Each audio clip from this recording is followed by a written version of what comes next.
Welcome back children to our business class. So last class we have discussed the form of business organization.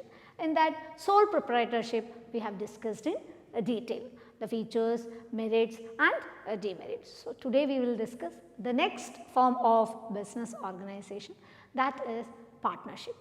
So what is partnership? Before we start our discussion with partnership, why there is a need to start a partnership form of business? Because the inherent disadvantages of sole proprietorship like limited resources, limited managerial ability paved the way for partnership form of business organization. As sole proprietorship, only one person is managing the business, as we have discussed, very limited resources, very limited managerial ability. So what happens when partnership is formed? So that paved the way for partnership form of business organization. So what is partnership? According to Indian Partnership Act 1932, the relation between two or more persons who agreed to share the profits acting by all or anyone acting for others. That is called as partnership. It defines the relationship between two or more persons who share the profits and losses in the agreed ratio. Either all of them will act in the business or anyone will act on behalf of all. That is called as partnership according to Indian Partnership Act 1932. We will discuss the features of partnership. Starting first with formation. Of course, the partnership is governed by Indian Partnership Act 1932. Two persons forming an agreement, starting a business with a view to earn profit. That is very important. It has to be with a view or motive to earn profit. If two persons comes together for doing charitable purposes, that cannot be considered as partnership. Partnership means coming or two persons joining to share the profit or with a view to earn money. That is called as partnership. So that is the first feature, formation of partnership, which is governed by Indian Partnership Act 1932. The next feature is liability. Of course, all the partners are liable to pay the business debts. They have unlimited liability of the business. Even their personal properties have to be used to pay back the debts of the business in case the business assets are not enough to pay the liabilities. The next feature of partnership is risk bearing.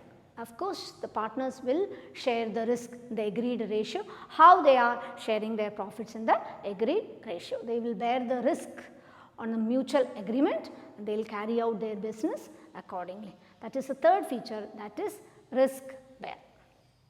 The next feature is decision making. Of course, all the partners are jointly responsible for taking decisions. Partnership is joint efforts of all the partners in an organization. That is very, very important. All the partners are equally responsible to take decisions and to carry out the business activities. Next feature is continuity. Partnership is characterized by the lack of continuity. The death of any partner, insanity may disrupt the continuity of the business, brings to an end of the business. However, if the other partners may decide, they can continue the business by forming new agreement. The next feature is number of persons. Minimum 2 persons are required to form a partnership form of organization. And the last feature is mutual agency. Every partner in a partnership firm will act as an agent and a principal. As an agent, by his acts he will bound others, and by others' acts he will also be bound as a principal. So that is how it is a mutual agency. He is both an agent and a principal. So these are the features of partnership form of organization: formation, liability, risk, decision making, continuity, number of person, and the last one is mutual agencies. So, children, as we have discussed the features of partnership, next we discuss types of partners. So, a partnership firm will have different types of partners with different roles and liabilities. So, types of partners. First category is active partner. So, term itself implies a meaning to you, active, who contributes capital, who shares profit and losses, who actively participates in the management, or other words we can say he is the person who carry out the business on behalf of all. He will actively participate in the management activities. That is first category, active partner.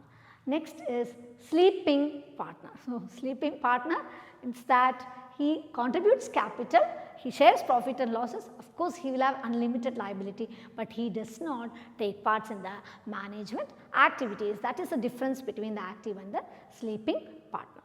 And the third category is secret partner. The secret partner is his association with the partnership firm is unknown to the general public. That is the unique feature of this partner. His association with the partnership firm is unknown to the general public, but he contributes capital, he participates in the management, he will share profit and losses, and of course this liability is unlimited. Next is nominal partner. So, nominal partner is a person who allows to use his name for the firm. He does not contribute capital, he does not share profit or losses and does not take part in the management, but he will have unlimited liability. The next type of partner is partner by estoppel. So, partner by estoppel means through his initiative, behavior gives an impression to others that he is one of the partner of the firm. So, through that behavior or conduct, if he gives an impression to others and any liability arises out of that, he is liable to pay those liabilities. And the last category is partner by holding out, knowingly giving permission to the firm to use his name for the organization. He will also be liable to the extent his name is used for the business purposes. So, these are the different types of partners: active partner, sleeping partner, secret partner, nominal partner, partner by estoppel, partner by holding out. The first three partners, that is active, sleeping, secret partner, does contribute to the capital, share profit and losses, they have unlimited liability. Only the first partner takes part more actively in the management activities. The last three does not contribute capital, but all the partners have unlimited liability.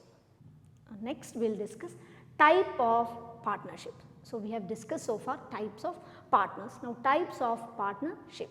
Partnerships can be classified on the basis of duration and liability. On the basis of duration, the first category is partnership at will. Means two persons come together, on their will the partnership is formed, they can continue as long as they want to continue. The second category is particular partnership. This partnership is formed for a particular project or for a particular purpose. If the purpose is met or the duration is completed, the partnership will come to an end. This is on the basis of duration.